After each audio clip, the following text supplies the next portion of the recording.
Hey guys, welcome to Understanding Consumer Buying Behavior. This is for module 6. So it's quite a bit of a long module. I don't know why, but when I was doing the slides for it, it took me absolutely forever to do it. So yeah, let's start. Okay, so the key concepts you need to learn are high involvement purchases, low involvement purchases, problem identification, information search, evaluation of alternatives, purchase and post-purchase evaluation, sources of information, inertia, impulse purchasing, and variety seeking, perception, memory, needs, attitudes, demographic and lifestyle variables, categorization as it relates to perception. So, categorization is a concept that is connected to perception, and integration as it relates to perception, non compensatory attitude models, and marketing implications of attitude models, and brand personalities, lifestyles, and then the hierarchy of social forces, culture, subculture, and family and lifestyle. So let's right into it.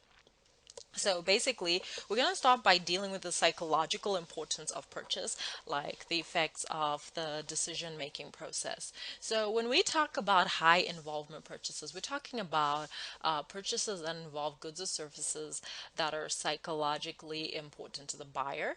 And this is because they address a social or ego need and therefore carry social and psychological risks, i.e., if you don't have this thing, you might look foolish or you might not fit in, shall I say. I think because I know a lot of graphic designers, and one of the things that they absolutely need to have if they're a graphic designer, or they think they need to have, is some sort of Apple laptop, because that's what all the designers are using. So basically, yeah, they address social or ego needs. So it's like, oh gosh, if I don't have this, kind of almost like how women buy really expensive handbags and really expensive shoes so they can, look expensive, or be seen as having money or fitting in with a particular group. And they may also involve a lot of money and therefore financial risk. This is why there's high involvement. The amount of thinking that you'll do before you buy something expensive is not the same amount that you'll use when you're buying something that is not as expensive. So we're going to look at types of consumer decision making in relation to high and low involvement products and see how different they are.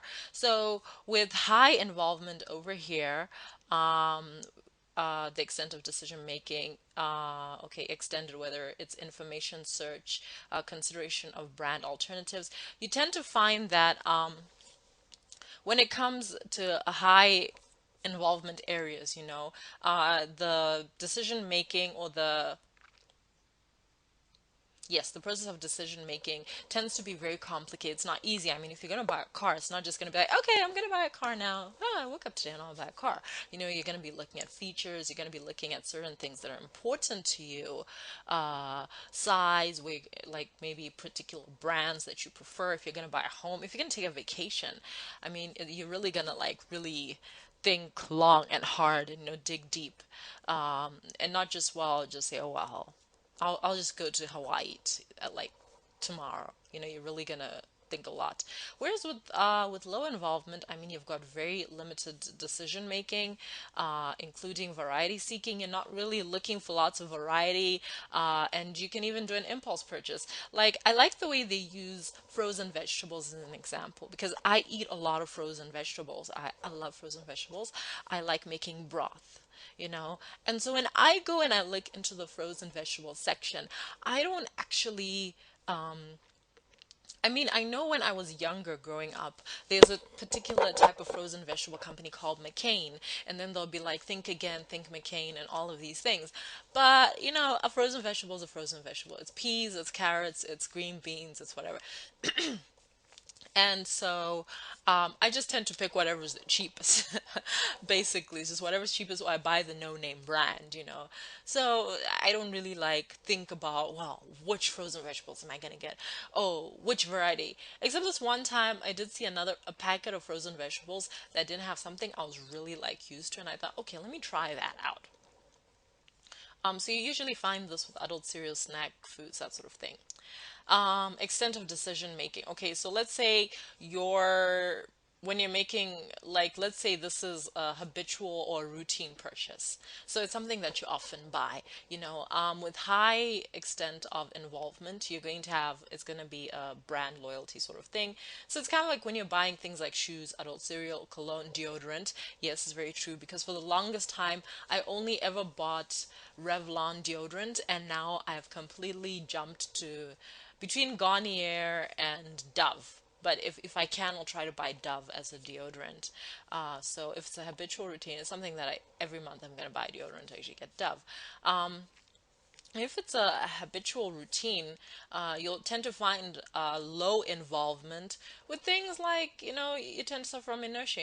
You don't want to think about it. You don't want to search for information. Why should you? So things like frozen vegetables, paper towels, tissue, these things, detergent, and, you kind of just like, "Oh, whatever," or air freshener. So people don't really put a lot of involvement into learning those things. So, how do customers make high involvement purchase decisions? Basically, they're going to go through five processes. First, they're going to have a problem. They're going to realize, okay, I have this problem. Then they're going to look for information to find a solution that can fix the problem. And then they're going to evaluate the alternatives. Then they're going to buy. And then post purchase evaluation. Basically, after they've used it, they'll tell you what they feel about it. Because I remember this time my mom bought breakfast sausages. The topic of breakfast sausages is very important in our house because that's what we usually have on weekends. And my mom always gets the breakfast sausages from this company that's been running for a long time. They're well known for producing cold meats and the sort. And she usually gets the breakfast sausages from Sen Foods. And then for some reason she decided to buy breakfast sausages from Spa. And I remember we were together because Spa is like a supermarket here. And we were together when she decided to buy those breakfast sausages. And I kind of gave her a look, which was like, why are you getting breakfast sausages from Spa? And then she's like, no, let's try them out. That's my mom's motto. She's like, let's try it out. There's certain things I don't want to try out. I'm pretty used to like sausages from San Food, so that's what I want. And by the time we got home, tasted them, they actually weren't even that good. So I told her so. So when there's high involvement, you're going to go through these different stages. It's not just going to be like, oh, yeah, I'm just going to buy a house today. Unless you're like stinking rich. But even if you're stinking rich, you're really going to put some research to it. Okay, problem identification. Okay, so let's look in the pink box first. So purchase processes are triggered by unsatisfied needs or wants. And then individuals perceive differences between ideal and actual states on some physical or socio psychological dimension, and this motivates them to seek products or services to help bring their current state more into balance. So, okay, so basically, purchase decision processes are triggered by an unsatisfied need or want. So, let's say, okay, for us, you're married, you have two kids, so I'm sure you know what this is like. You live with a female. So, like, a woman wakes up and she's like, I want to eat ice cream today. I just want some ice cream, and I want it now. Maybe she's pregnant. It's like, I want it now. I just have a craving, you know? And so it's an unsatisfied need or want. Then, when we go down there to individuals perceive differences between ideal and actual states on some physical or socio psychological dimension, that means that, the woman feels like, oh my gosh, if I don't get this ice cream, I'm going to be annoyed the whole day. I'm just not going to be able to focus. So there's her ideal state, which is when she has the ice cream and she's eaten it and she can move on with her life because her craving has been satisfied. And then there's the actual state where she's just got this nagging hunger for ice cream. And so she's now, let's say if there's no ice cream in the house, she's now going to start going to the shops and trying to find, the right flavor of ice cream. So that is when they seek products or services to help them bring their current state more into balance with the ideal state they want. So let's look at the paragraph on the top in pink. A need can become stronger and be brought to our attention by a deterioration of our actual state or an upward revision of our ideal state. So, if we talk about a deterioration of our actual state, okay, fine. How can I put this? Let's say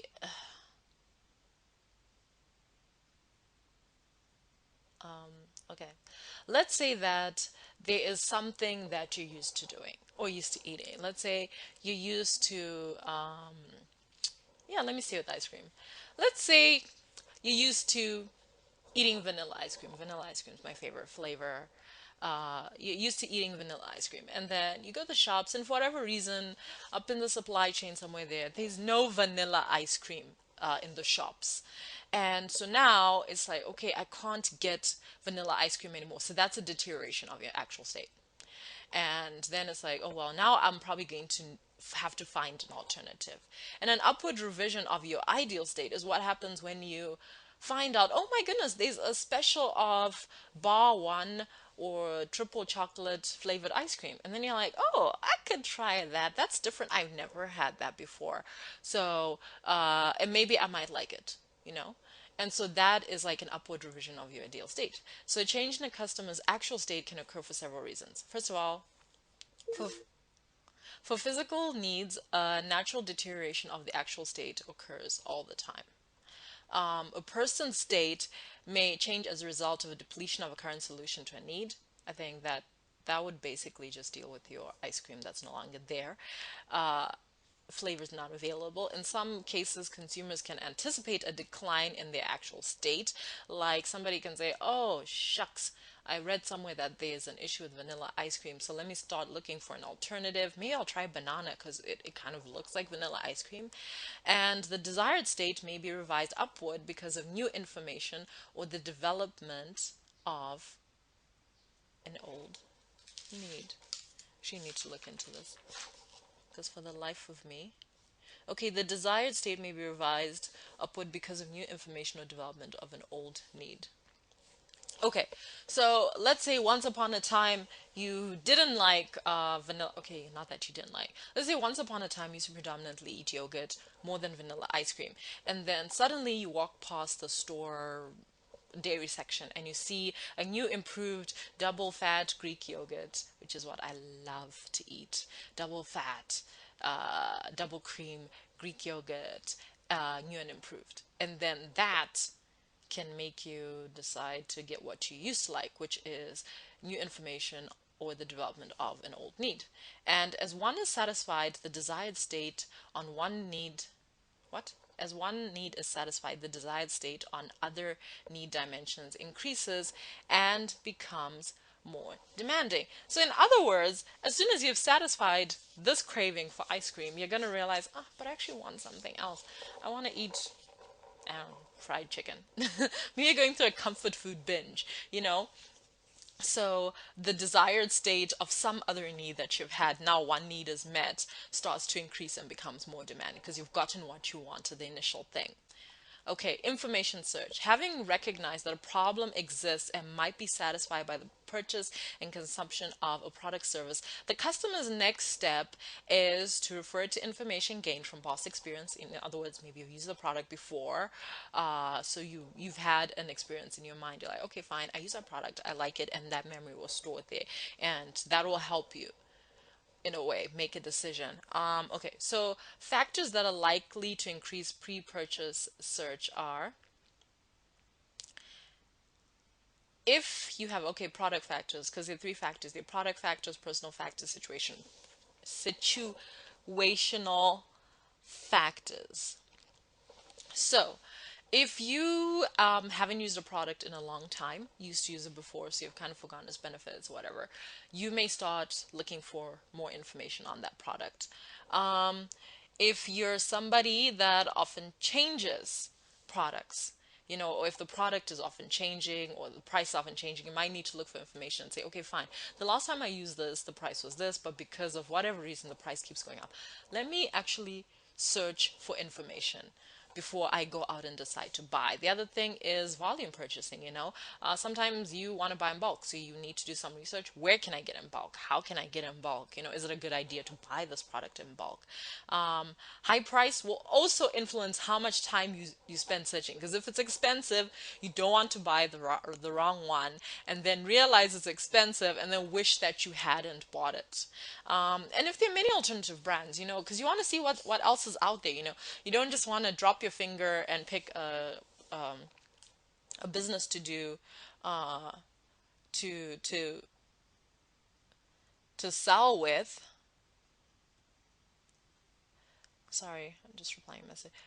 To do business with a brand to buy when there's so many alternatives that might be better, and if there's a lot of variation in features. Like, I guess it would be like for somebody who wants to buy, I wouldn't say a phone, an air conditioner. There are lots of different types of air conditioners. I know they do the same thing, they push out cold air, but some air conditionings offer advanced features, like in the previous module, Faraz and I, not the previous before that one, Faraz and I had spoken about the Internet of Things and how a lot of appliance manufacturers are making sure that their products, the appliances, their home appliances, can connect to the internet and be controlled from people's phones.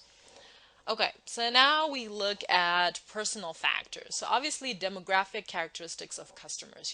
Are they well educated? Because you tend to find that well educated people, tend to prefer certain things. One example of this that I'll get that I think is interesting. I've never had an experience with this service is, but I know about it, right? Is this product is Egyptian sheets. The whole thread count thing, and they're from Egypt and it's Egyptian cotton. So you might find a very well educated person who is like, I will only buy Egyptian cotton sheets at a particular thread count. To the average person's like, dude, we're gonna go like to the supermarket where it's a supermarket and it has a clothing store attached, so just grab some sheets off there as long as they're the right color. Income also is a demographic characteristics, so it depends on person, how much money they have. If they have a lot of money, they might take less time to think about how much money they're spending on a purchase than somebody who has very little money. Do they have a white collar occupation? For instance, you tend to find that people who are, yeah, it's still the same as having money. People who have careers that pay larger amounts and managerial positions and this sort of thing tend to have a particular preference for a certain class of goods. Like they wouldn't buy a Beetle, they'll buy a Mercedes. They would buy a Range Rover. They wouldn't just buy, a truck from wherever. And obviously, if age also matters, because particular age ranged people in particular age ranges tend to purchase certain things. Then we also look at personality. We've got low dogmatic. So these are very open-minded people. I kind of see myself in that kind of class because I'm very open-minded when it comes to certain purchases. Like if somebody stops me and says, "Hey, we got this new product. I'd like to show you how it works." I'm like, "Okay, cool. I want to see what it does." Then you have the low-risk perceiver. This is somebody who's like a broad categorizer, basically. And this person is just like, "Oh well, it's gosh, it's a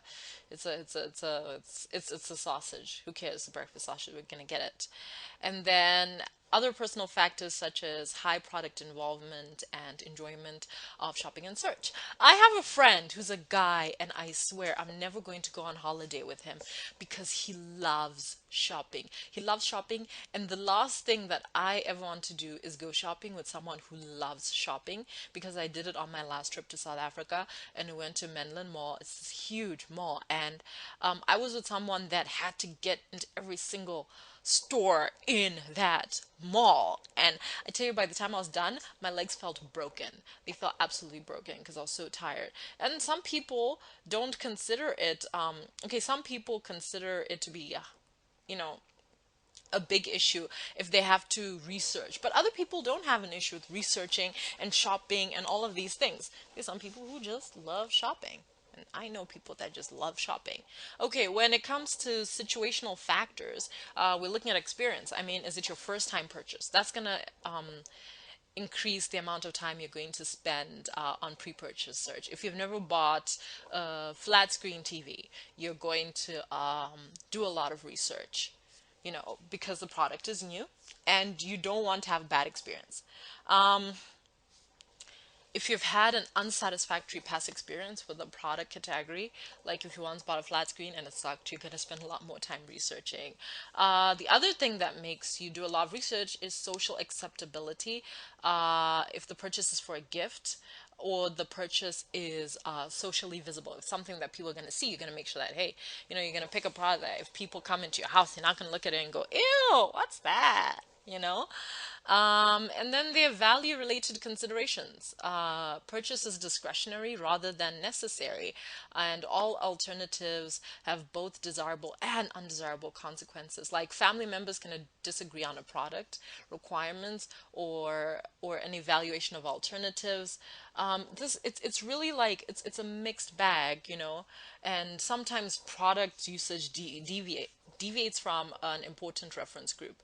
So purchasing really involves ecological consideration, and there can just be so many sources of conflict.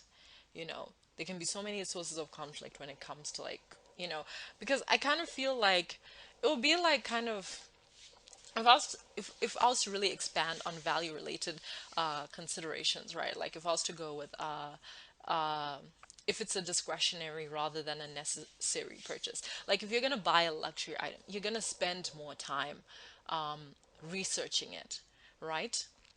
And all the other alternatives, and you're going to think about, okay, fine, how is it going to work if I get this thing?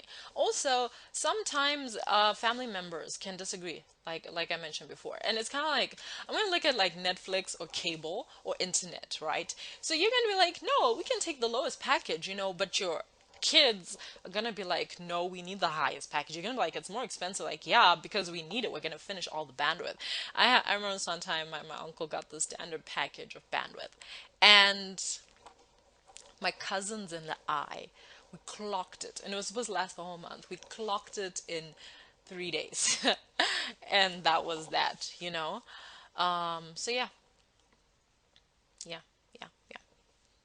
Those are all things that need to be considered. And also, you're going to spend a lot of time researching if there's conflicting information about the product out there. It's kind of okay. I remember Faraz was sharing about how there was this rumor on social media that went about that Lay's chips had pork ingredients in them, and then like the sale of Lay's went out of the window in Pakistan, you know. And then there was someone else and then Lay's got like a religious figure, a well-respected religious figure, to be in an advert and say, no, they don't have this ingredient, and Lay's are awesome. So sometimes you can have conflicting information, like you can hear some people say, get this product, other people like, no, it sucked. So those are things that are going to affect how long you spend information search. So when it relates to services, because services are intangible, it means that they're difficult to standardize. Like it's difficult to say that it's kind of like imagine you hire a graphic designer to design, let's say, a business card for you. You could look at their previous work and say, oh, but they designed really good business cards for all these other businesses. But the business cards which they designed were not exactly the same. So because the service is intangible, it's different, it's difficult to standardize. And production and consumption are inseparable, and they are more difficult to evaluate than products. Honestly, they are, because some people have good experience, other people have bad experience. Most services are hard to assess until they're being consumed, you know? So like there where it said production and consumption are inseparable. Basically what we're talking about, when a service, okay, fine. The production of a product. Okay, let's say the production of yogurt and the consumption of yogurt are two separate entities, because it's already produced and then you buy it and then you consume it. Now with services, you are consuming as it's being produced. The business card is being done and you're paying for it already. So yeah, also like they're like restaurant meals. So they're hard to assess until you're finished the purchase, and you might actually not like that. Some services are difficult to assess even after they've been consumed, like legal services, medical diagnosis. It's kind of like, okay, I don't know whether this is a good thing or not. And then these assessment difficulties can force customers to rely on different cues, such as the provider's credentials or reputation when evaluating services. So because it's not tangible, because you can't see the service, right? You're going to have to rely on, let's say, asking your family and friends, hey guys, I'm looking for this particular thing. Do you know anyone who does it? And they'll say, okay, fine. There's this guy, he's helped hundreds of people, or there's this company that I've had a good experience with, and I think this would be the best company to go to. So, yeah. So, how much information will people actually seek? So, people will seek additional information about alternative brands until they perceive that the cost of obtaining more information is equal to the additional value or benefit derived from the information. Basically, you're going to search for information until you're sure that you've gotten all the information that you need to make the right decision. Okay. So information is valuable to the consumers to the extent that it helps make more satisfying purchases and avoids negative consequences associated with a poor choice. Like my poor choice in downloading Windows 10. That was a poor choice. I just didn't research it. I trusted Microsoft, which I don't know why I did because no one can trust Microsoft. Okay, thus customers are likely to place a higher value on and seek more information when the purchase is important, obviously. So this importance derives from strengths of a person's need for the product. So if you really need this thing, your ego involvement, if it's really important, if it's gonna help boost your confidence, your social standing, and see the severity of the social and financial consequences for making a poor choice. So it's kind of like, okay, everyone needs deodorant. You need deodorant so that you smell nice and so that, or antiperspirants, that you don't just, your armpits aren't just bags of sweat going down and down and down and down, right? And obviously your ego is involved in that because you don't want to be embarrassed, if you're just sweating forever and ever. And also, you need to consider the severity of social and financial consequences. When I talk about social consequences, this like the tricky part with deodorant is sometimes you buy a deodorant that smells horrid. It stops you from sweating like a pig, but it smells awful. And every time you come in, people are like, oh, what is that smell? We don't like that smell. And also, if you spend a whole lot of money on it, I don't know if anyone has ever had the experience of spending a lot of money on perfume. A bottle of perfume, you spend hundreds on it, and then it just sucks. So that's a social and financial consequence. Okay.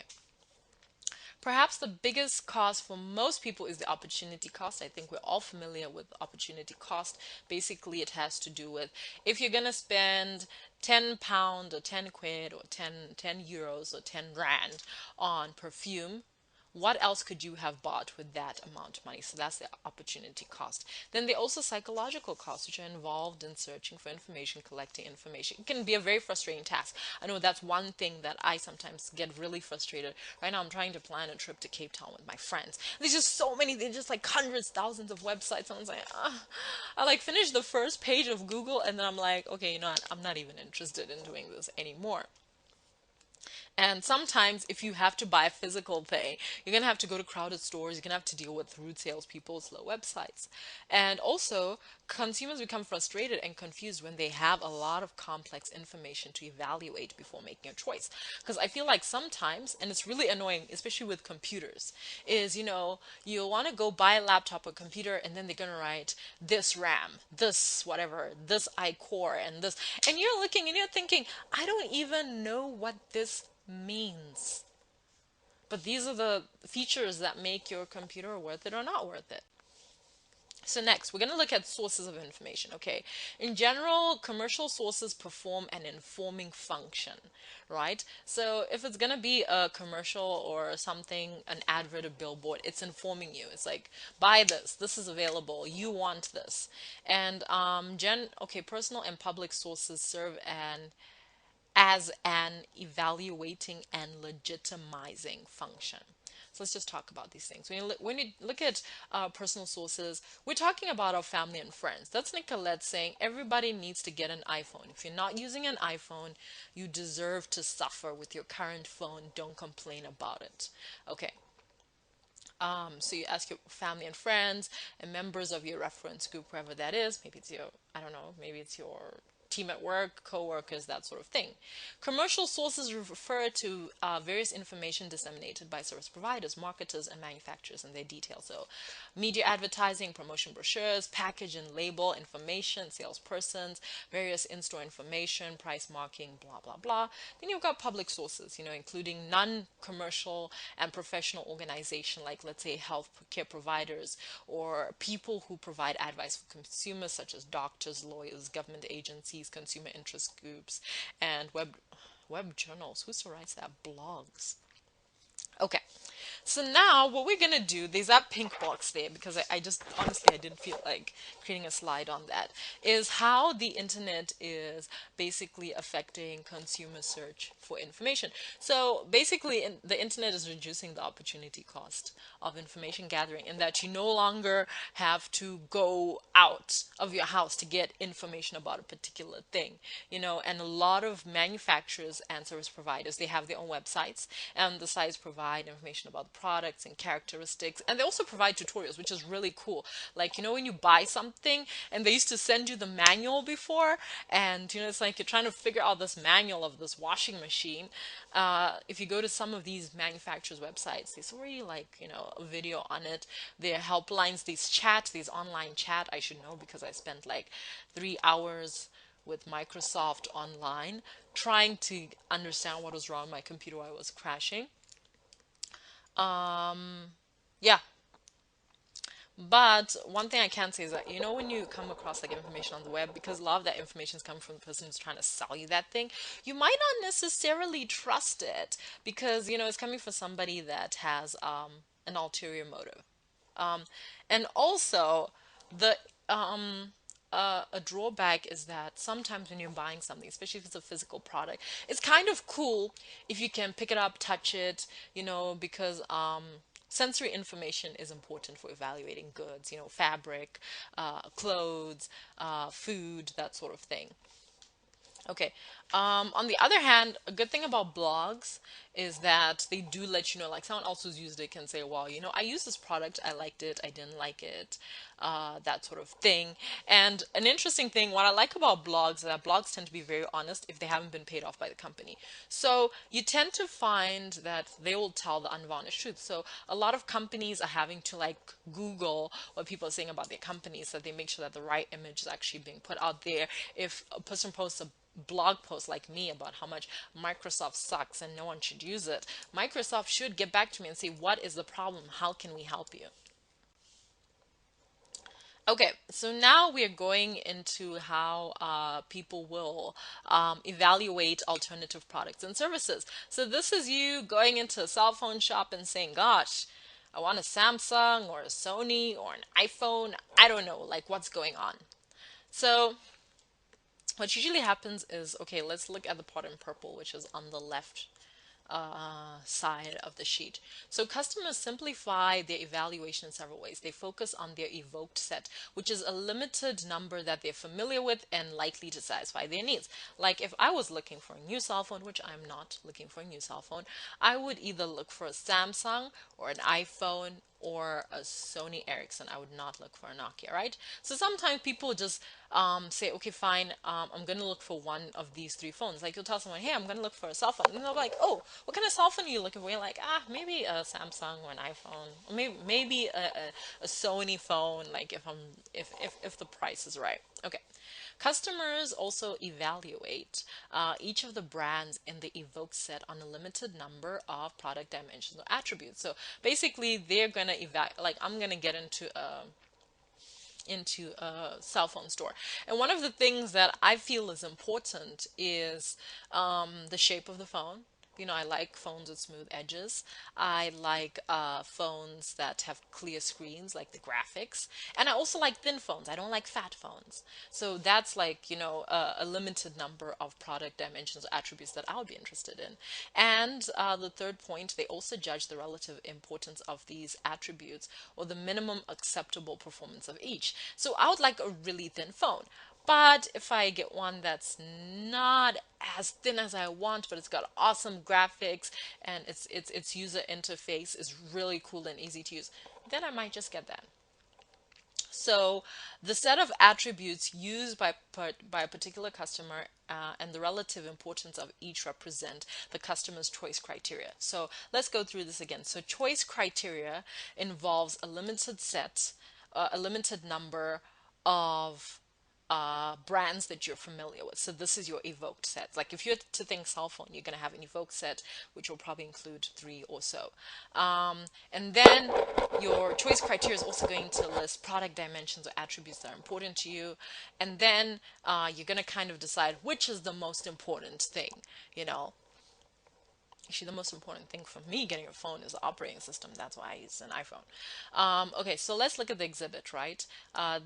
Selected attributes customers use to evaluate alternative products. So these cost attributes. Money is very important because sometimes you have a budget. The average person has a budget. You know what I love about iPhone? I love the fact that whether you're rich or you're poor, okay, not poor, whether you're rich or you're just middle class, you're gonna get the same iPhone from Apple. Like all of you are gonna buy the same phone. But I have heard of people who have like gold-plated iPhones, and it's like, where do they even get these things from? So cost is important.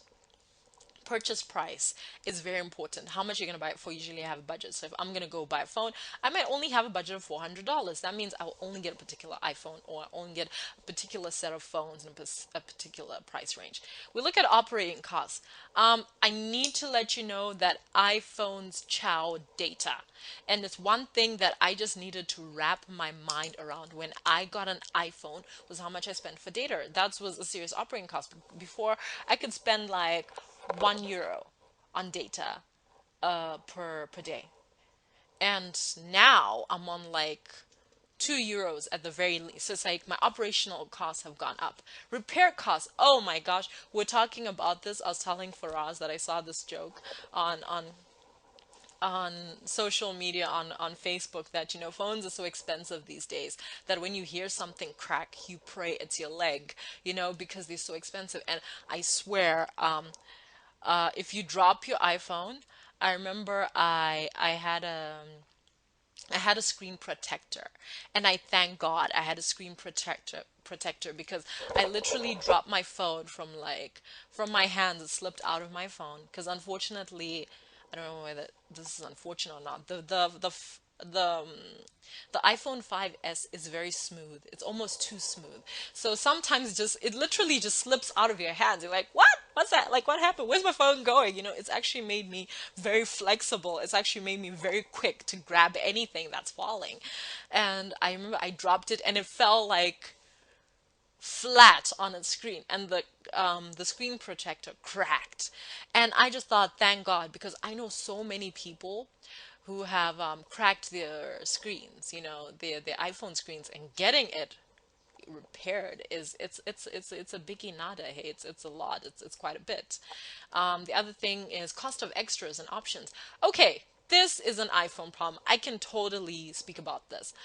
If you're gonna get a pair of iPhone earphones, it's gonna cost you like $30, and you can do without them because it's not like they're the best industry in the industry. But you can do so many handy things with your earphones. You can take pictures. When you're taking a picture from afar or something like that, you can take a picture with the remote control on your iPhone earphones. You can control the music and make it go up and down. There's so many tips and tricks that you can use with those earphones, but the extras cost a bit more. It does cost a bit more. Cost of installation. Sometimes you buy a product and it's cheap. The product in of itself is cheap, but then when the company actually has to come and install it for you, it's quite a bit. Trade-in allowance. Do they allow you to trade in? I know right now. I read somewhere that Apple is actually saying, bring back your old phone, trade in, and then it's kind of like they'll reduce the cost of the new one. And I just happen to be really happy with my 5S despite its slippery problems. And so I wouldn't do that. And also the other thing you want to consider is likely resale value. Tell you, I do not have any worries about that. The day, if I ever decide to sell my iPhone, it's going to sell. Um, the next thing is performance attributes. So you're looking at durability. iPhones are durable. The heck, it's just a big sheet of metal. I read somewhere once that an iPhone is created from one sheet of aluminium. And so it's I've never had to worry. The only thing that's really fragile is the screen. But otherwise, I I don't care like how far I drop it or whatever happens. It's gonna stay intact. Durability, quality of materials. iPhone has got awesome quality of materials. Construction, same thing. Dependability. My phone is so dependable. It's not even funny. Functional performance, acceleration, etc. It works. It works. It works. No viruses, no hang-ups. Once in a while, you need to restart it, especially if you're like a frantic user like me, because I am I'm a I am an extensive user of technology. So I remember when I was telling you guys about my phone crashing. So I was telling my dad, Dad, my phone, the laptop's crashing, and and he was like, when I was using that laptop, it was fine. I was like, yeah, Dad, like you were using it like maybe 3 hours a day or 2 hours a day. I use my laptop like at least 12 hours a day, and I won't be doing silly things like playing games. I'll be like doing heavy duty intense stuff. So there's also some considerations when it comes to performance. And you've got efficiency. How efficient is it to have this thing? How safe is it to have this thing, appliance? And the styling. Styling is very important. You don't want something in your house that is efficient and performs well, but it looks ugly as heck. No, that would suck. Okay, let's go into social attributes. Okay, reputation of the brand. iPhone has such a good, like Apple is such a good brand. You whip out your iPhone, everybody else around you just feels like their status has lowered.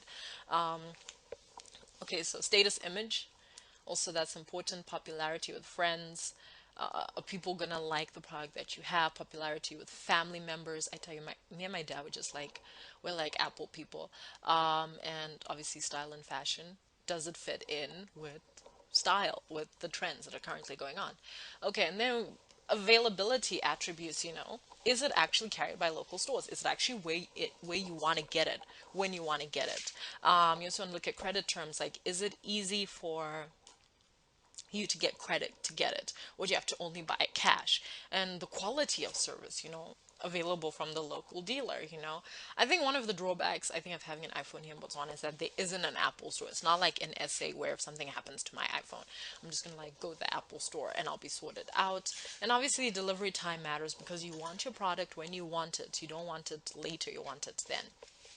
So, things to consider, that's in the pink box. Even when two people use the same set of attributes, they arrive at different decisions because they attach varying degrees of importance to attributes. I'm going to talk about my friend and going on holiday.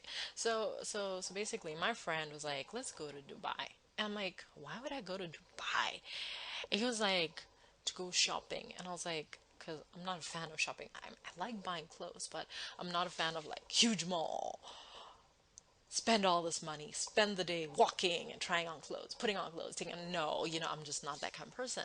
So it's like we could both have an attribute of, okay, we want to go on holiday, we want to go to somewhere where there's a sunny climate, we want to go somewhere foreign where we're going to have a foreign experience, and want to go somewhere where there's awesome quality in terms of service.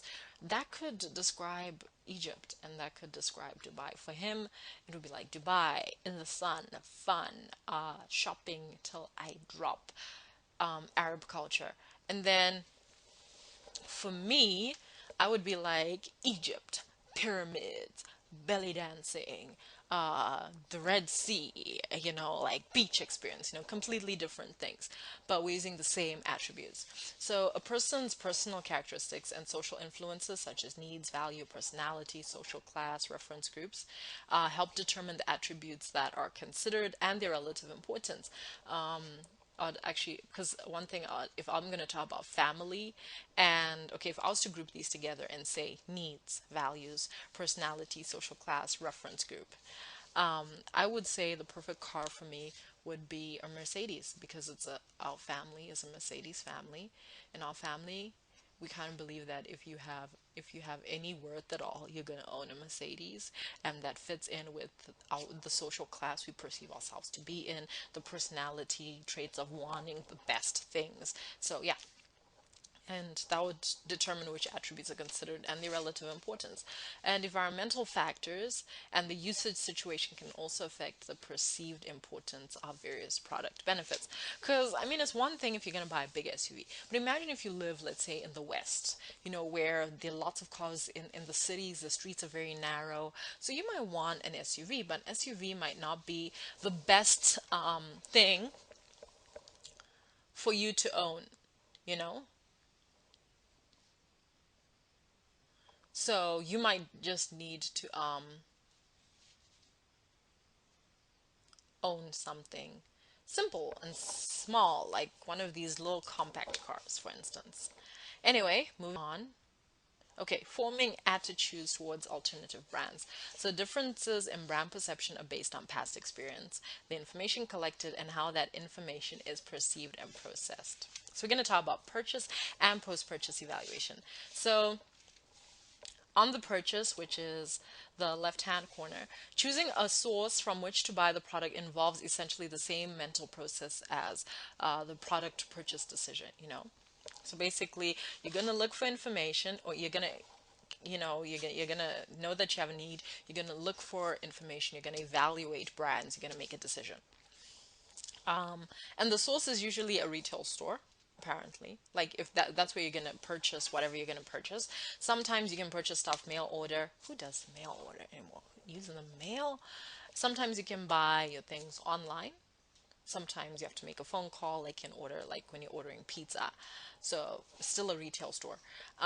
Customers obtain information about alternative sources from personal preference, advertising, comments of friends, and the like. So sometimes I know, like, we had this awful experience with my mom recently where she wanted to buy a plane ticket. And for some reason, the payment didn't go through. She wanted to buy two plane tickets.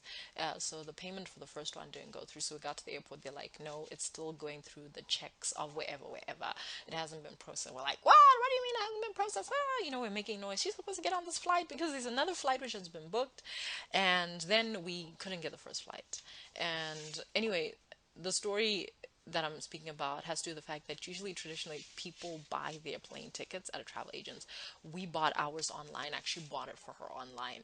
And yeah, that did not work. And my mom has basically decided that she is never ever going to buy a ticket online ever again after that whole fiasco. So fine. Let's say that you have bought your product, right? Now it's time for post-purchase evaluation. How did you like it after you ate that new pizza or after you used that new phone? So whether a particular customer feels adequately rewarded following a purchase depends on two things. First of all, the expectation levels. And this has to do with how the product was expected to perform. And secondly, the customer's evaluation of how well the product did actually perform. This example is about pizza. And the example that they have here is like how well the product was expected to perform the delivery of a quality pizza while it's hot. And I once had an experience with Debonairs, this company called Debonairs. Now they're very clever. Whereas in the States they'll be like, get your pizza in 13 minutes or it's free. Here they say, get your pizza while it's hot or it's free. And I remember I ordered a pizza and I was really hungry, and the delivery guy didn't pitch up for a long time. And mind you, the pizza place was just like down the road. It's like about 2 kilometers down the road. And by the time he pitched up, it was still hot because they have these stickers on the pizza box that shows whether it's hot or not. And his breath smelled of alcohol, so he had clearly stopped to go drinking somewhere with my pizza in his thing. And what they did is they have heating pads in their delivery boxes, the delivery carriages, which they put the pizza in, which keeps the pizza hot. But by the time I got the pizza, it was hot, but it was so late, and I was so annoyed. And thinking about it now, I should have just called Debonairs and said, what was the meaning of this? Why did this happen? You know? So my aspiration was that I was going to get this pizza in about 30 minutes, and I was going to get it hot and I was going to feed myself. And then the next thing, I waited and waited and waited. And yeah, I got here hot, but it got here so late and I was annoyed and frustrated by the time it got there. So even with services, there's a danger of marketers in using exaggerated claims in product advertising. I'm going to use those belts. Have you guys seen those vibrating belts that like they advertise on the shopping network. They're like, it will give you a six pack in no time, and then you get it and you sit on the couch and it's making your belly vibrate. Well, I've never had one, but I'm imagining this what it's like. It's making your belly vibrate. And then you know what? You don't lose that belly, but it's making your belly vibrate. Marketers can sell stuff to you. They can sell you dreams. They can tell you, we're going to design this website for you and it's going to triple the amount of people that come to your site. It's going to triple your orders. And then the claims are they fail to live up to the expectations. So the customer's evaluation of purchase feeds back into memory. So once you've had this bad experience, it's going to stick in your mind and it'll be recalled the next time you want to make a similar purchase. I think that's why people just stop buying things from the shopping network. And it can either lead to brand loyalty where you keep on purchasing the same thing, or it can lead to just basically swearing off it and telling everybody how much it sucks. Okay, so customer expectations about a product's performance are influenced by several factors. This include the strength and importance of each person's needs. So your evaluation is pretty much going to be defined by, like what are your needs? Because like for instance, I guess the way that I would place this is I'm looking at something here. Okay, the way that I would look at this is that if I was to buy something generic, it'll be like, oh yeah, okay, fine, it's still green vegetables, whatever. It wouldn't be like, oh my gosh, green vegetables. And I had generic packaged green vegetables and they sucked unlike these other green vegetables. So my expectations will be like, oh my gosh, it's so high. Whereas if I buy a new laptop, I'm expecting it to be exactly what I purchased. And also it's going to be influenced by the information collected during the decision making process. I mean, if I buy a product that everybody was like, this is the most amazing thing in the world, and then it's not the most amazing thing in the world, I'm going to be utterly and totally disappointed, to say the least. So finally, we are done with high involvement purchase decisions. Now we're looking at low involvement purchase decisions. So information involving such products is received passively. So this is like your advert for vegetables. This is your advert for tomato sauce, which is on TV. This is your advert for rice, you know. And the familiarity generated by exposure to early advertising is often sufficient to stimulate the purchase. Like they advertise Tastic rice. There's this type of brand of rice called Tastic rice. They advertise it so much that a lot of people buy Tastic rice. I can't stand Tastic rice. It's the worst rice in the world. But so many people don't know that the other version. They don't know that there's a lot of wonderful rice. Like basmati rice. There are lots of awesome types of rice out there. But people just know Tastic because that's what's been, they're thinking rice is a starch, so they buy Tastic. And it's not the best starch for them to be buying, in my opinion. But it just stimulates, it's enough to say, okay, fine, if I'm going to go into a shop, they're going to be like, four brands of rice. I've seen Tastic being advertised. I'm going to get Tastic, you know. The other thing I want to discuss is inertia. So this is what happens when there are few like differences between brands and there's little risk associated with with with um with a particular brand. So when it's like this, it's not it's like because all the brands are kind of like the same and there's no risk, it's like you're basically going to buy rice for just about the same price. And inertia occurs when you get something because you've always gotten it. Not because you're loyal to the brand, but because you tried it was fine. So you just continue buying it. Not because you think, oh my gosh, this is the best rice. Like if somebody was asked, what's the best rice? You're going to be like, I don't know. What I do is I use this. So it's not brand loyalty and it shouldn't be confused with brand loyalty. And then there's impulse buying. That's when you just buy something on the spur. You see something, maybe it's because of in-store displays, it's been advertised in a particular place that is very, very convenient, and then you just buy it. It's kind of like how they put the chocolates there, and you're like, I don't want chocolates. And because when you're waiting in the queue, you've got nothing better than to look around. And if you don't have a phone, you're kind of just, looking at what's there, chocolate. And then you end up buying chocolates and impulse buy. So basically, it's when customers impulsively decide to buy something or a new brand, a different brand from their customer choice, or a new variety of product. And the new brand is probably one that is which they're familiar with through passive exposure. So it could be that I always buy McCain vegetables, and then the next thing I see Green Harvest vegetables, I'm like, let me try that. I've seen the advert. And then also sometimes there's something called variety seeking. And what happens with variety seeking is sometimes just like, let me try something different. And then you buy something just to have a difference of variety. That's all. Okay. So, analyzing low involvement purchase decisions. Because low involvement products are not important, first of all, they're not important to consumers. So, the search for information to evaluate alternative brands is going to be very limited. Like, you're probably going to look at the brands that are there when you're in the shop and you have the money in your hand. Okay. So, decisions to buy products such as cookies or cereals are often made within the store. I think it depends. I don't know. I don't just go into the store saying I'm going to buy cereal, but I don't know what kind of cereal I'm going to get because I think cereal is it's something that people have a high preference towards. But I would say if someone's going to go and get chocolate, they are going to look and decide in the store what kind of chocolate they're going to get or what kind of soft drink, cool drink, fizzy drink they're going to get. Either impulsively or on the basis of brand familiarity as a result of comparisons of the brands on the shelf. So you're going to get into the store, you're going to look at what's there, and then you're going to buy impulsively. Based on, comparing, saying, oh, Hanes beans, Koo beans, oh, Nikki's beans, you know, or maybe you're going to be familiar with one or the other, or maybe someone has suggested something to you. So, customers' involvement and the risks associated with making poor decisions are low for such products. Because I feel like if you're going to buy Hanes beans and then the next day you're going to buy Koo beans, the difference in beans for it to be really bad,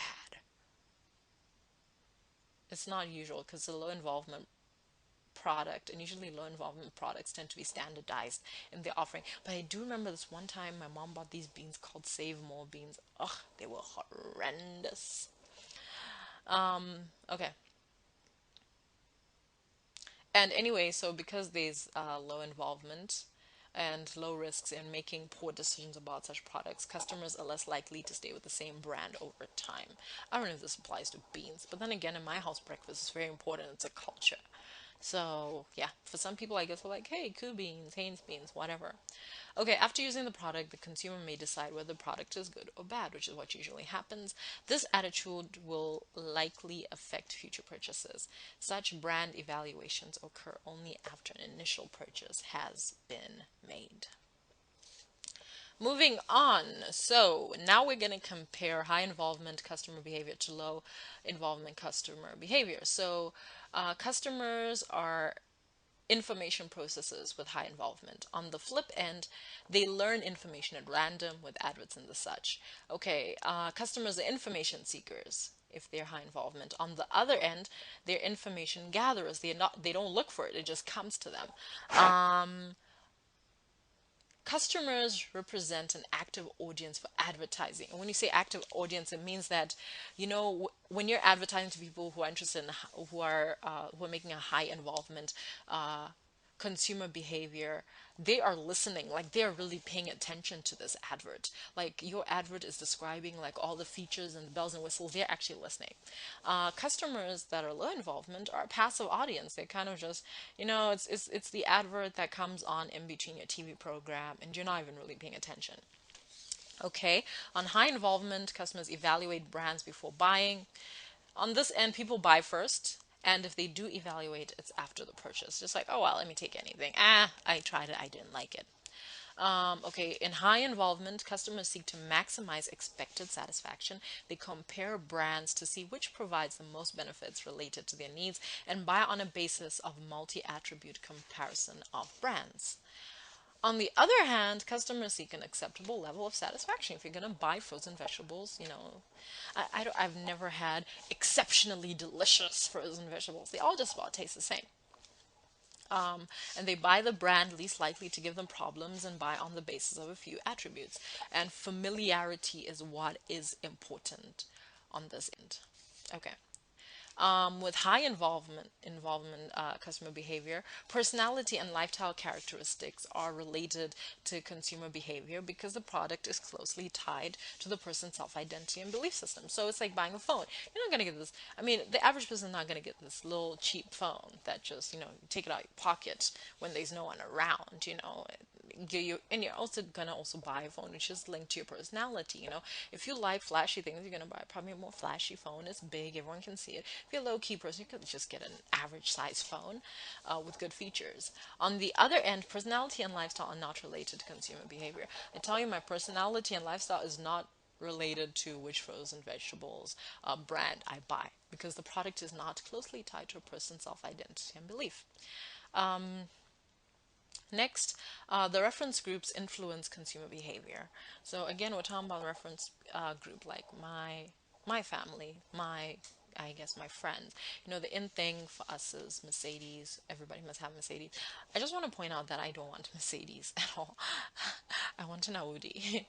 But, I know that if I buy an Audi, someone's going to say, why didn't you could have gotten a Mercedes for the same price, you know? So that will influence people. But on the other hand, reference groups exert little influence on consumer behavior if it's a low involvement product. I don't ask for anybody's recommendations when I go to buy frozen vegetable. Okay, now we're going to look at marketing decisions. How the marketing decisions will depend based on whether something is a high involvement or low involvement product. So the marketer needs to determine whether the majority of potential customers in his or her segment are likely to be highly involved with the purchase decision or not. The various elements of the strategic marketing plan can then be tailored to the overall level of involvement of people in the target market. So we've got a column for the marketing mix element, marketing decisions for high involvement, marketing decisions for low involvement. So when it comes to product development, okay, for long-term success, marketers should have one or more compelling product benefits that are necessary regardless of consumer involvement. So this is going to be like something that is important. It has to be there regardless of the level of consumer involvement. I'd say in the car industry, a big thing right now is fuel efficiency. So people want really fuel efficient cars. So that's something that's very, very important. Or people want cars that are safe. For low involvement, for long-term success, one or more compelling product benefits are necessary, regardless of the level of consumer involvement. Which is also, I feel like it's the same because, we do buy certain things for a particular reason and we do want quality at the end of the day. If I'm going to buy frozen vegetables, I don't want to open the packet and find them in strange shapes and cuts and forms and, there needs to be some benefits, either they need to be something. I think maybe for this particular discussion, maybe frozen vegetables is not a good example. But I think quality, either way, is something that people do want in the vegetables, of the product itself. Maybe not the packaging, but the product. Okay, when it comes to pricing decisions, unless it's substantially lower, is likely to be of secondary importance to performance criteria. So high price may suggest high quality or status to the seller's benefit. So again, we're talking about Mercedes. So people like, I think in our family, it's just like, oh, they're so expensive. Ooh, they drive so well, and that sort of thing. So they look at the high price of Mercedes. To them, it's not a distraction. It's not something to pull away from. It's kind of like, oh yes, we wanted this quality, and they should be able to demonstrate customer benefit. Demonstratable customer benefits are more likely than price to drive consumer choice. So it's still better to have benefits. It's not the most important thing. It's not more important. It is more important than price to have benefits. Okay, marketing decisions for the low involvement on terms of price. Price offers can be effective in gaining a trial. A substantially lower price as compared to competitors may provide sufficient inertia for repeat purchases. So, in other words, kind of like what happened when we went to get frozen vegetables, because right now we're doing this vegetarian thing in our house, and we actually walked away with three different brands of frozen vegetables because we're basing it on price and what kinds of vegetables are in the different packets. But it wasn't like, oh my goodness, we prefer this brand or this quality or whatever. For us, to say, oh, well, let's try that at that price. So who knows, we might continue buying that just because the price is satisfactory. When it comes to promotional decisions, customers are interested in information that the sellers provide. So, promotional vehicles that communicate in greater detail are what's needed for high involvement. So, print advertising, internet commercials, personal sellings can be very effective. For low involvement, we're not interested in the information that the seller provides, honestly. It's kind of like what I basically want when I get frozen vegetables. I just want to know, does it have peas in it? Does it have carrots in it? Does it have green beans in it? Does it have corn in it? Like, that's all I want to know. So, large advertising budgets and a clear focus on a single demonstrable customer benefits are probably necessary to get the message across. I guess for frozen vegetables, it would be it cooks really, really fast. Distribution decisions, consumers will be relatively less concerned with convenience in purchasing. So you find if you've got a Mercedes dealership, you want to get a Mercedes, you're going to drive to where the Mercedes dealership is. If I want frozen vegetables, I am going to my nearest supermarket. That's where it is, and I'm just not going to be very happy if I don't find that there. Okay. So basically, the next thing which we're going to talk about is strategies to increase consumer involvement. Because if you get them more involved, I guess they'll purchase your product more. Because I think we were talking about in the not last, recently, no, in the last module, about how, people have an experience and then they're going to form a long-term memory based on that. So you do want to like increase how involved they are because you want the memory of your product to stick with them so that the next time they're going to buy your product. So the way that you can do this is the product might be linked to some involving issue. Okay, so it's kind of like when people like, oh, like I'm gonna use the example in the book. When people like, oh, eat bran flakes, it's good for your stomach, it's high in fiber. I never, those ads never work because I don't like fiber. I don't. Okay, it's not that I don't like fiber because I eat a lot of things that are high in fiber, but I always think, why is someone trying to sell me fiber? It doesn't even sound like it tastes good. Here, have some fiber. Ew, no, you know. Um, that never works. But apparently, it's an example in the book, Oh, maybe it's for people who are constipated, Or I feel like maybe, oh, one high involving issue, energy drinks, Red Bull, because so many people feel tired all the time, So if you can link higher energy levels to a particular product, you'll definitely get more sales. Cause related marketing. This is when it's about designating a portion of the brand's profit to non-profit cause. I don't know whether I was reading this in the book. It wasn't in the book. I think it had to be somewhere else where I was reading it, where there was this it was Pepsi. It was one of these fizzy drink manufacturers that basically had an ad with a cause, which I thought was really funny, where they said, for every mega, large, whatever you buy, we're going to donate $1 to diabetes. So, and people are outraged because they're like, wait a minute. You're trying to get us to buy a mega cup of fizzy drinks, which is actually what kind of leads to diabetes, so that you can donate money to diabetes. But sometimes it does work when you say, listen, we've got a cause. I remember KFC did it here. They're like, for every meal you get, we're going to give a meal, we're going to donate this ever much to a hungry child or something like that. The product can also, ow, the product can also be tied to some personal involving issue, such as if you have a thing, if you have marketing late at night for people who are up late at night, you're going to sell to them okay, that does not make sense. Again, the example from the book, People who suffer from insomnia, I'm a person that often suffers from insomnia. I don't fall asleep easily unless I've been working my, like working out a whole lot. And so I'm usually up. So that's like a perfect time for somebody to advertise a sleep aid. Or for a lot of people who are in pain, who are in chronic pain, so they can't go to sleep easily, so they usually sit up the whole night. That's when you find a lot of pain medications being advertised. Okay, or an important new feature might be added to an unimportant product.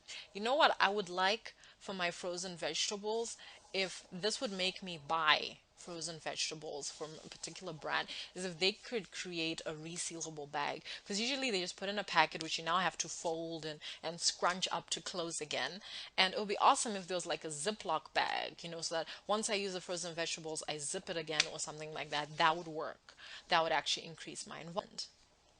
Okay, so now we're going to look at why people buy different things, marketing implications of psychological and personal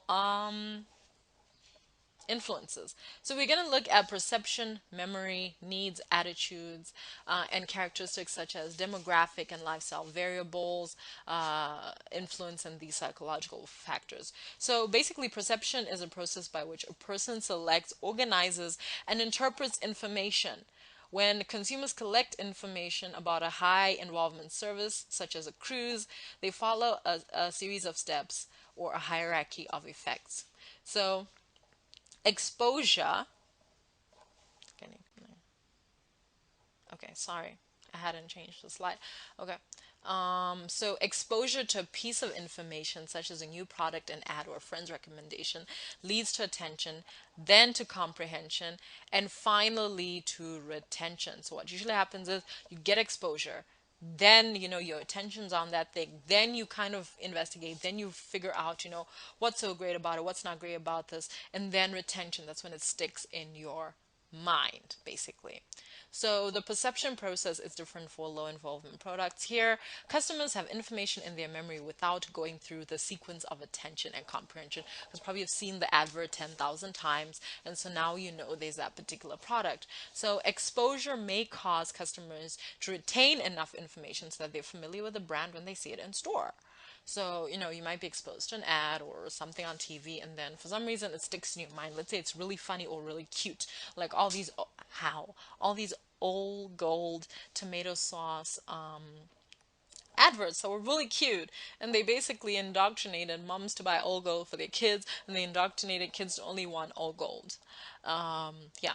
So two basic factors, which are selectivity and organization, guide the customer's perceptual processes and help explain why different customers perceive product information differently. Selectivity means that even though the environment is full of product information, customers pick and choose only selected pieces of information and ignore the rest. So for high involvement purchases, customers pay particular attention to information related to the needs they want to satisfy. So if you're a mom and you want to get a car, you're probably going to pick up information from an advert that has to do with safety, basically. And then you'll attach it to a particular brand, like how Volvo is known as the safest car. So therefore, Volvo markets itself not on speed, or performance, or design. It's like it's the safest car for you to put your children in if you get into an accident. The chances of you surviving in a Volvo are higher, which is a really big deal. I can imagine that one day when I'm a mom, I'm going to buy a Volvo, and I'm only ever going to use a Volvo to carry my kids around, not because I'm a bad driver, but because I'm going to think of getting a family car. I'm thinking about a car that is safest for my kids, not a car that looks flashy, but safety for my children. And yeah, an organization just basically deals with how you then categorize that information. And so this whole process of being selective about the information you get and categorizing it in a particular folder in your mind is basically referred to as perceptual vigilance. And it helps guarantee that customers have the information needed to make a good choice. And customers also tend to avoid information that contradicts their current beliefs and attitudes. This perceptual defense, called perceptual defense, helps them avoid the psychological discomfort of reassessing or changing attitudes, beliefs, or behaviors central to their self images. Like the book gave the example of smoking. So smokers will avoid don't smoke ads, And what would I avoid as a consumer? I avoid, yes, and I do this actually. I avoid any information that tries to tell me how bad Coca-Cola is for me. No, I've actually noticed myself doing it. Like if somebody posts a picture on Facebook or a meme on Facebook or some sort of post on Facebook about how bad Coca-Cola is, I just I don't. I actually avoid it. Like I just scroll right over it because I'm like, I don't want to know how bad Coca-Cola is for me because I love Coca-Cola and I'm gonna drink Coca-Cola. That's what it is. So that's a perceptual defense from my perspective, you know. And then we're going to look into memory limitations. So obviously customers are selective in perceived product information and they only remember a small portion of it. I think in general, we just remember a small portion of stuff that flies by, and information from the environment is first processed by the short-term memory, which most of which it forgets within 30 seconds or less because of inattentiveness or you're cooking or you're doing something else or whatever. And some of the information, however, is transferred to long-term memory, and this happens due to something called chunking. This is basically when you focus or rehearse something, a piece of information for 5 to 10 seconds. So you keep on rehearsing it until it's stuck in your mind. So it's called chunking. So perceptual organization, we talked about how people select information and then organize in a particular way. So people do not view and remember each piece of information they receive in isolation. Instead, they organize information through a process of categorization and integration. So categorization helps customers process known information quickly and efficiently. I've seen this ad before, so I don't have to pay much attention. I think that's the most annoying thing with ads. Sometimes you'll see an ad, it just goes on and on and on, and you're just like, I've seen this ad so many times, I'm not going to pay attention. It also helps people classify new information by generalizing from past experience. So the way that I would put this is, let's say during our vegetarian thing, my mom and I have done these vegetarian burgers, vegetarian sausages, vegetarian nuggets, vegetarian pops, that sort of thing. One thing that I could do is if I see the first vegetarian burger brand thing, I will automatically put that in my mind. So I think, okay, the next time I'm doing this vegetarian thing with my mom, I'm gonna see what other products they have. So I've categorized that vegetarian brand with a particular thing that I do in my life, and it'll help me like access information faster. Integration means that consumers perceive separate pieces of related information as an organized whole. You know, so basically what we're saying is, you're going to take everything that's put together. So let's say you see an advert. You see a picture, you see a headline, you see a copy, you see a location. You're gonna have an overall reaction to it. How can I say? Which the one advert that really had a huge that I had a huge reaction to actually was. Well, recently I was talking to Nita about the Revlon ad that I saw that convinced me for good that it's only Revlon lipstick that I must ever own. And so everything that was together, the graphics, the images of beautiful women applying different shades of makeup, the romance, the just all of that it just convinced me. It came together and was like, Revlon is the business, and I'm only ever going to have a Revlon makeup. So that was integration. The next thing we're going to talk about is the effects of stimulus characteristics on perception. So customers' personal characteristics such as their particular needs, attitudes, beliefs, and past experiences with a product category influence the information they pay attention to, comprehend, and remember. And the characteristics of a message itself and the way it is communicated also influence customer perceptions. I think this is practically just, it's self-explanatory. Basically, your character is going to influence the information that you pay attention to. Like for me, it was the Revlon ad, and I liked the romance and the darkness and the fashion, everything was just flawless. Actually, I sent Nita a link so she could see it. I'll send you guys a link if I remember when I'm sending this to you, so you guys can see the Revlon ad, and also the characteristics of the message itself, the way it's communicated. It will influence the way that you perceive that. Sorry. And three, how the customers rate their brand relative to the competitors offering on important attributes. Right. Guys, this is on page 621 to 622. I think we should go back and read it. Okay, attitude change.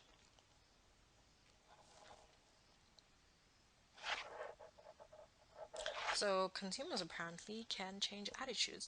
The multi-attribute attitude models of consumer choice suggest various ways marketers might change consumer attitudes favorably for their brands versus competing brands.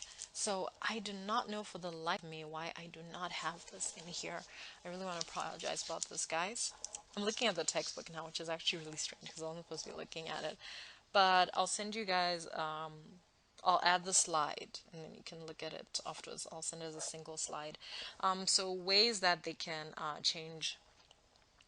brands, change attitudes about their brands. One, they can change attitudes towards a product class or type to increase the total market, thereby increasing sales for a particular brand. For example, a frozen orange juice seller once attempted to make its product acceptable as a refreshing drink throughout the day. This type of attitude change involves primary demand and is difficult to accomplish. Actually, I don't have a problem with having frozen orange juice all day. That would have worked for me. So basically, changing attitudes was a product class or type. But I feel like this would be like an ice lolly or something, and then you'd be expecting people to see it as a refreshing option for like the whole day. You don't want to spend the whole day eating ice lollies. That wouldn't work. Changing the importance consumers attach to one or more attributes. For instance, a number of food manufacturers have spent large sums warning about the dangers of high cholesterol. After increasing the importance consumers attach to lowering their cholesterol, they can promote their brands as an appropriate part of a low cholesterol diet. I remember now we're talking about it. See, I actually do have information that I've just gathered. There's this brand, I've even forgotten, I think it's Flora or something like that. And it starts off with a woman saying, when I went to the doctor, he told me I had dash dash cholesterol.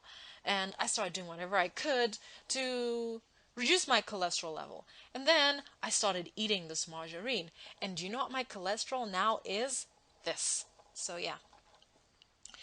Three, adding a salient attribute to the existing set. Uh, So it's like adding an extra ingredient, like how Colgate added some antibiotic to fight gingivitis to its total brand of toothpaste and is promoting it heavily. Okay, number four, improving consumers' ratings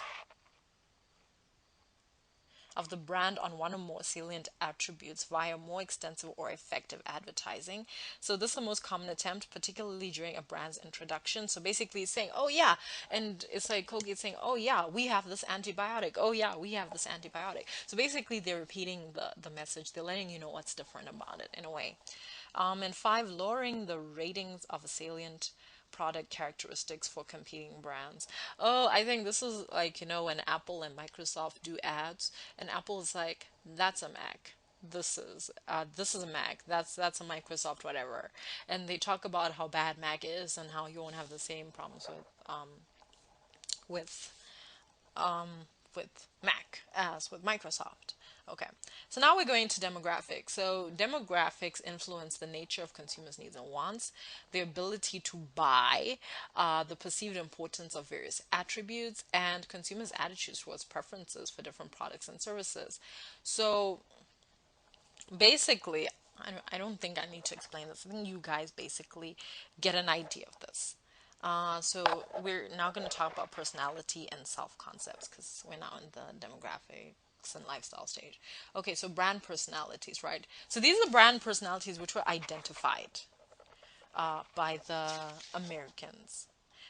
They say that a brand can display sincerity or excitement or competence or sophistication or ruggedness. I don't think I need to explain what this means because I'm sure we've all seen adverts which seem so sincere, like the Volvo ad on protecting your family seems so sincere. Excitement. What would I think?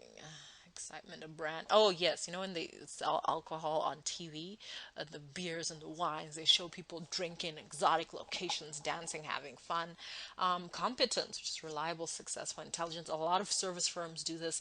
Hospitals, medical aid or medical insurance companies do this. We're competent. Sophistication, you've got upper class, charming. We see this in a lot of car advertisements. Ruggedness, rough and outdoorsy. We also see this in a lot of car advertisements. It's like, you can drive a car in the great outdoors and blah blah blah blah blah.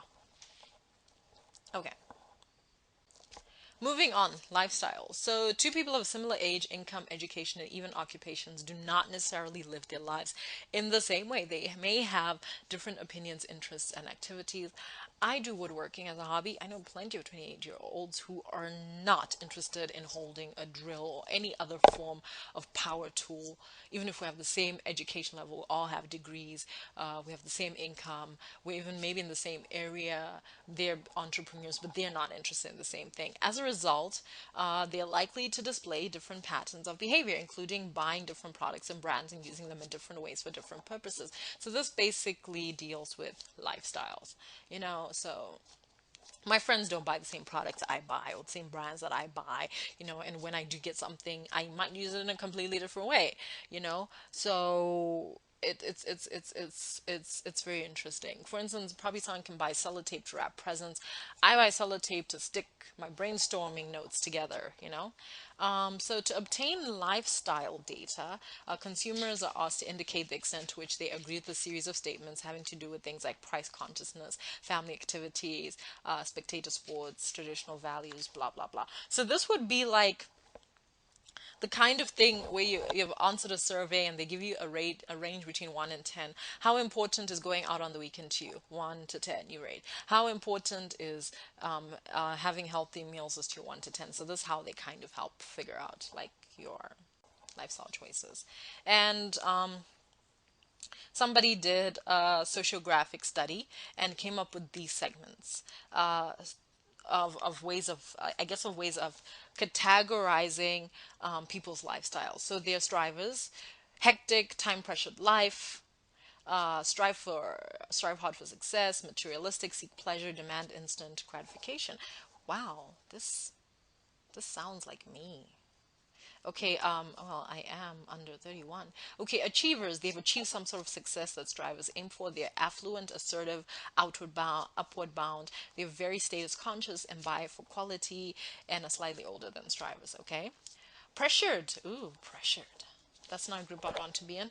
This group cuts across age groups and is composed mainly of women who face constant financial and family pressure. They do not enjoy life as much as they could, and they feel generally downtrodden.